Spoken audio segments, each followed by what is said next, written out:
I have a deep impression. It was Ito's serve, a hook serve, then Lu Sherwin, a flick. She flicked a ball with a bit of weight to it, pressing it down towards Jun Mizutani. Without any thinking, Jun directly sent a straight line to Su Exayan. You know, Shishin. forehand is particularly strong, right? His one-sided loop, it relies on his forehand, including the side spin shots. So, he's definitely going to use his forehand to take the initiative. That's where he's most powerful. Japan team doing it to unsettle you. You want to pivot, right? Well, he's already got you figured out. He's going to hit you straight. If you try to move, bam, a straight shot. That's the first point.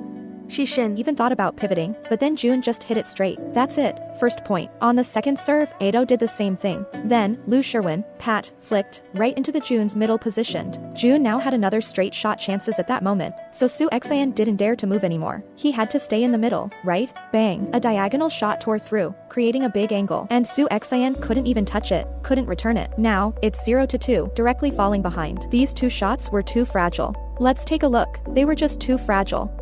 Su didn't even touch them. The ball didn't come back. This level of playing shouldn't be like this. This momentum, this kind of pressure, is very annoying. It's the pressure of momentum.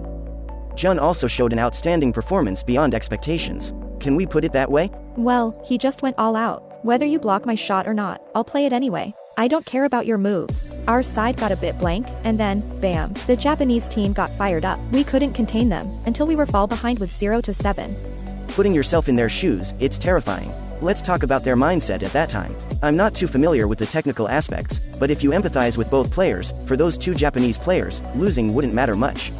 They've already achieved so much, and reaching the 7th game is already commendable. If they win, it's a bonus. But for Lu Shiwen and her team, they've made it clear afterward that losing wasn't acceptable.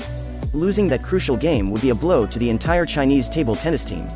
I believe they couldn't afford that. So, by the 7th game, I feel they were under immense pressure mentally. They couldn't afford to retreat, but they also couldn't afford to falter. It's either a desperate counterattack or being defeated because of nerves. You see, this is what it's all about, psychology. Let me share a truth with you. I believe that distractions are the root of all evil. Some even argue, and I firmly believe, that true genius lies in the ability to focus on one thing. I want to consult you about a state of mind because you've experienced that peak state. It's like when you always talk about momentum, right? We're talking about this momentum and whether it's there or not. It seems like some people, with this momentum, everything just falls into place. There's this psychological study, now confirmed by science, involving brainwave scans. It's also referred to as flow in English. It describes a state where everything feels perfectly aligned, like the world revolves around you and you're in control of everything effortlessly. And there are several characteristics to it. For instance, one characteristic is that self-evaluation disappears. Because often when you speak or play, there's this self-judgment in your mind, right? Like, am I doing this right? Or, what am I doing? Another feeling is the loss of time perception. Some people feel time slows down, while others feel it speeds up. For example, someone might give a speech for hours and, when they finish, they'll say, "Was that really 4 hours? It felt so short." It's just a sense of time loss. This state, have you ever experienced it? Even in playing, no matter how you play, there's a certain natural rhythm guiding you. Sometimes, when I watch matches on TV and see players performing exceptionally well, I often wonder, what state of mind is their brain in at that moment? Is it that they feel an overwhelming sense of momentum?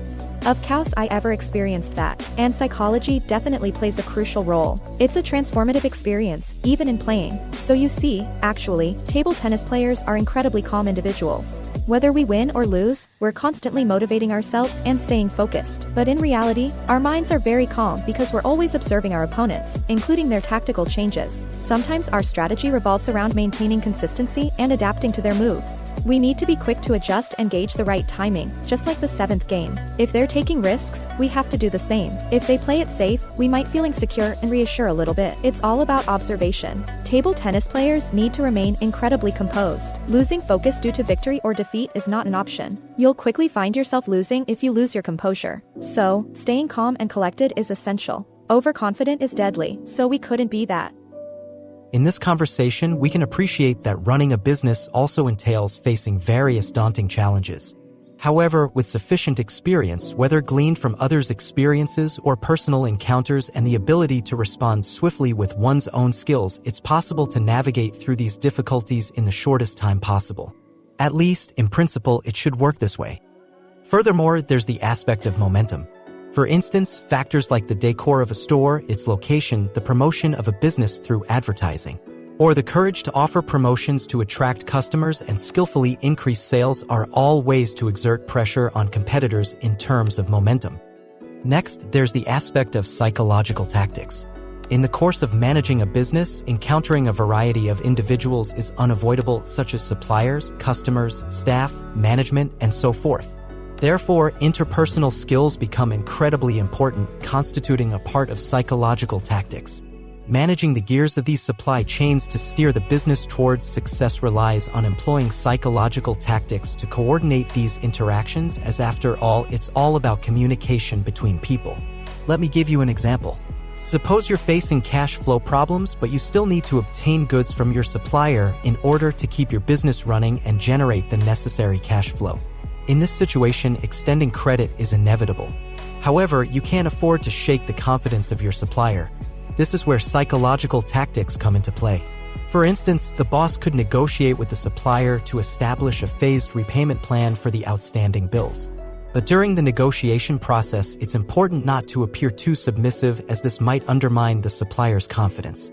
You also need to convey the message that if they are unwilling to cooperate, you can easily reach an agreement with another supplier, which could potentially lead to losses on their part. Following that, there's the external aspect of psychological tactics, where the targets could be your peers or competitors. If they make a move, it's crucial to know how to respond in order to avoid falling into traps. Here's another example. Let's say your competitor has enough funds, so they decide to lower their prices. Seeing this, you might fear losing customers and decide to follow suit by also reducing your prices. In doing so, you fall into the trap set by your competitor. Over time, this could lead to losses and, in severe cases, even trigger a series of chain reactions resulting in a downturn in business. While you're struggling, your competitors may use a series of tactics to disrupt your operations. All of these scenarios exemplify effective psychological warfare. Therefore, it's imperative to enhance our capabilities in all aspects, remain steadfast in our goals, and stay focused at all times. Alright, let's continue to listen to Deng Yaping's fascinating recap. It's like being divinely inspired, or having that feeling. But in reality, it comes down to regular practice. You have to practice consistently until you reach a certain level, and then maybe you can pull off some extraordinary moves. Of course, if you haven't practiced to that extent, it would be less possible to do that. For me, I think it might be somewhat like Zen meditation. I'm not sure, it's just a feeling. Maybe when you reach a certain level, you forget everything and let go of all concerns. I had an experience like this once, which was particularly vivid. It was during the 1990 Asian Games, my first major multi-sport event. It was held in Beijing. In the women's team final, we were up against South Korea, and the score was tied 2-2. The most frightening thing was that our men's team had already lost. It was up to us now. In the earlier matches, Xiao Hong played first, then we played doubles, and we lost a game 28-30, putting us behind. Then Xiao Hong won her match against Hyun Yoonghwa, making it 2-2. Then it was my turn for the fifth match. I was just 17 years old at the time. All the spectators were there in the workers' stadium. I remember the tension from the TV broadcast, but I was confident. I believed I could beat her. Then, during one point, I suddenly felt a surge. It was a feeling like, no matter where you hit, I'll defend it. But I didn't know where the feeling came from. I just quickly hit back, and whatever she did, I returned it. It was like a sudden burst of energy. Exactly. That's the flow state I was talking about earlier. It's a state of absolute certainty, without any doubt, where you feel completely in control of the situation. At that moment, I felt like a giant, a powerhouse. No matter where you hit, I could deflect it effortlessly. I felt like I could cover everything, absolutely everything. Exactly, that's it. That's the feeling, very clear and precise. And of course, I won that match in the end. We won 3-2. That was the game where the people truly got to know me. What I'm trying to say is that it still relies on your regular practice and accumulation of skills. It's when you reach that level of proficiency that you have extreme confidence in yourself, without any doubt that you can be beaten by others. It's not about boasting or being arrogant when you say, "He can't beat me." It's just a fact. Exactly, that's the point. It's all about mastering the fundamentals. Whether it's writing, art, or any other endeavor, you have to put in the groundwork. And you're right, sometimes that moment of clarity comes unexpectedly, but it does come. Table tennis holds a significant place in Chinese memory. It's a source of pride and importance. Take, for instance, the 1990 Asian Games. It was crucial, especially after the disappointing performance in Seoul in 1988. Losing an event in table tennis served as a wake-up call, reigniting our passion and sense of duty towards the sport. However, it cannot be denied that among athletes, there tends to be a larger capacity for resilience. It's not about having hypertrophied hearts, but rather, it's a well-known trait. Take, for example, if I were to seek treatment for my condition, I might believe that you could alleviate half of my symptoms. One of my main issues is the fear of regret. I don't allow myself to make mistakes. The pain of a 1% failure outweighs the joy of a 99% success. It's something that weighs heavily on me. For instance, making a mistake on stage or in public discourse. I might dwell on it for days. It sometimes took me about a week to overcome that feeling of despondency and digest the emotions associated with it. Let me ask you, for instance, about that famous incident when you lost to Koyama Chirei. How many days did it take for you to get through that relatively low period of emotions? How long did it take for you to digest those emotions?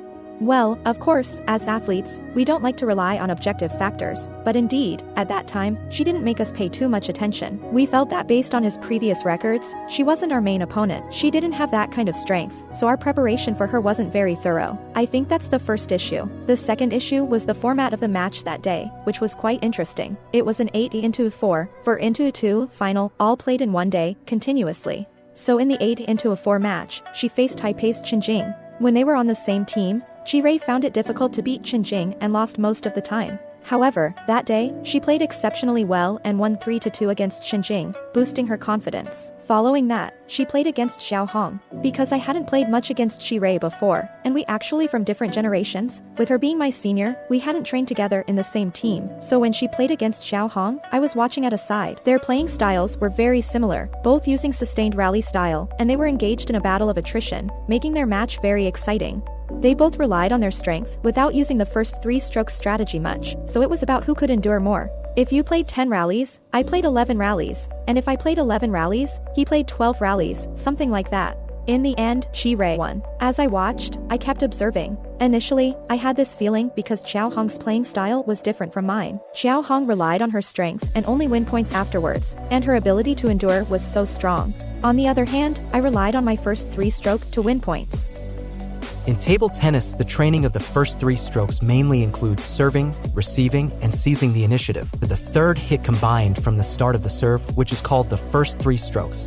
From this, it can be seen that the first 3 strokes mainly refer to players on the serving side. For them, the first 3 strokes include serving and the first hit after the serve. For players on the receiving side, the first 3 strokes refer to receiving the serve. It can be said that in actual matches, the first 3 strokes technique plays a crucial role as it creates more opportunities for active attacks and allows players to control the game in a timely manner.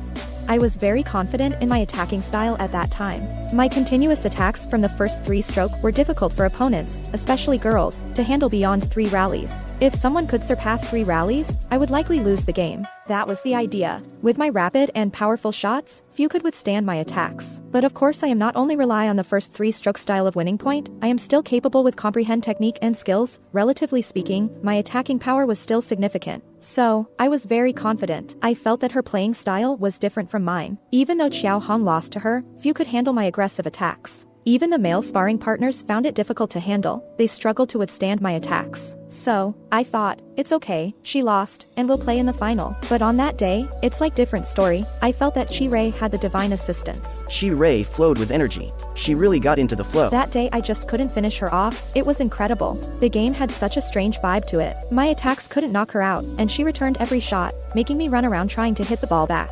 In the end, I ended up making mistakes because of the rush. The more anxious you get, the worse it gets. So once you start rushing, you're doomed. You become fearful, and your shots will become heavier than normal it should be, or maybe even too rushed at some point for certain moments. After rushing, your mental state becomes extremely delicate, and you're finished. So, we often say, look, someone is getting anxious. There we couldn't be like that. You have to control yourself completely and stay calm, knowing exactly how to play each shot with the right amount of power.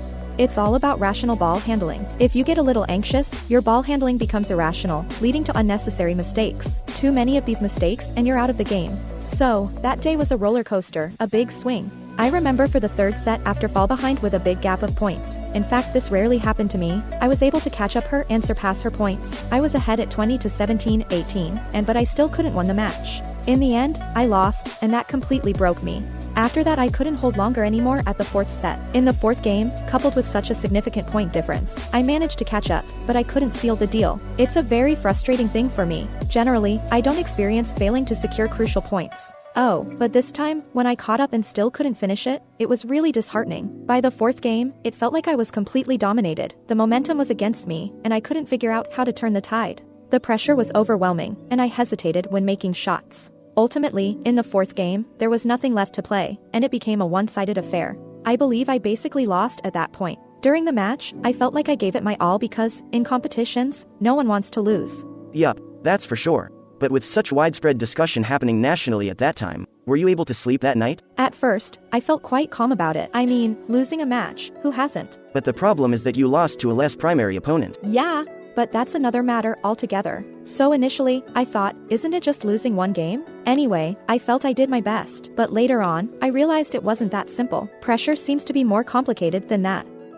So, this didn't affect your win or loss. Is this something you realized afterwards? Yes, exactly. During the match, I didn't consider all that. I was completely focused on the game process. I was determined to give my all and perform well in the match. However, in the end, the opponent's skill level surpassed mine, so we gracefully accepted defeat and returned to practice. That's the mindset of an athlete. But as we gradually returned and learned about the situation back home, that's when we realized how the match turned out. What I'm concerned about is, how did you manage the mental pressure at that time? As an athlete, I believe we tend to approach competitions with a calm and balanced mindset. If I didn't perform up to my usual standards and ended up losing, then I certainly need to reflect on my own shortcomings. However, in this particular competition, it's not that I didn't perform at my best or didn't give it my all. I did everything I could, exerted all my efforts. It's just that on that day, my opponent performed better than me. In such a scenario, I feel I can face the outcome with equanimity. You are really an excellent person. And all the self-inspections undergoing is to maintaining professionalism. While sports inevitably have many additional meanings, yes, but professionalism is always inherent within. Yes, we must maintain such a mindset. Just now, you mentioned something that reminded me of a movie I watched a long time ago, which was quite intriguing.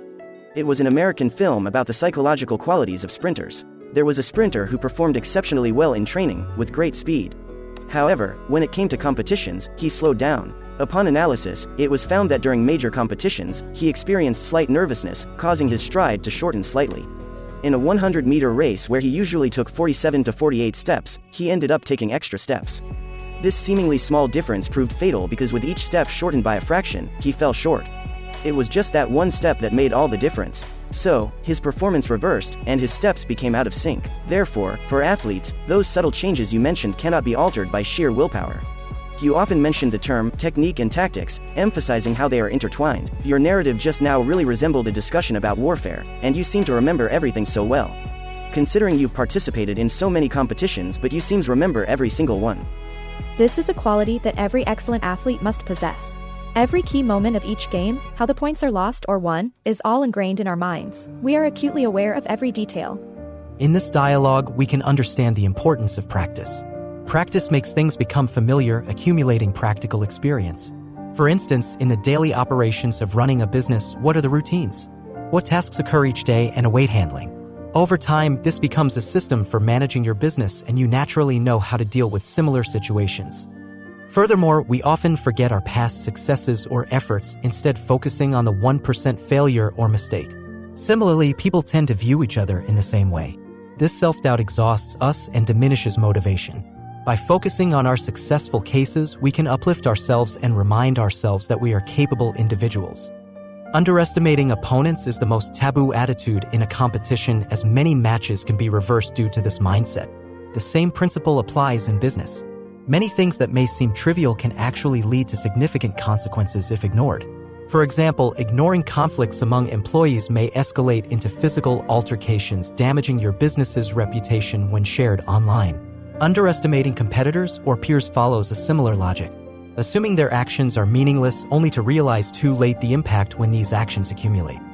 In terms of mindset, it's important to gracefully accept defeat. I particularly like Deng Yaping's phrase, gracefully accepted defeat and return to practice.